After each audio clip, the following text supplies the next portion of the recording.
این بیشک یکی از برترین سکانس‌های تاریخ سینمای ایرانه. جدال بین چنگ زدن و رها کردن.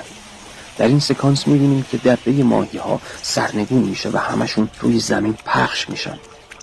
اینجا پیچ تند انتخابه، جایی که زندگی ازت یه سوال میپرسه: حاضری به خاطر آرامش تقلای رسیدن به آرامش رو رها کنی؟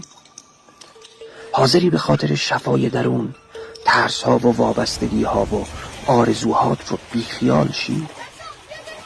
بچه ها اولش یه مقدار تقلا میکنن اما بیفایده است.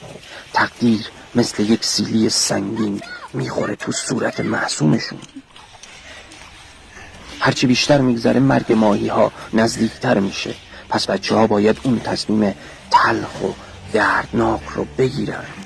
عبور از هرچه میخوان برای نجات همون چیزها که مولانا بهش میگه هماهنگ شدن با جریان هستی. جمله بیقراریت از طلب قرار توست.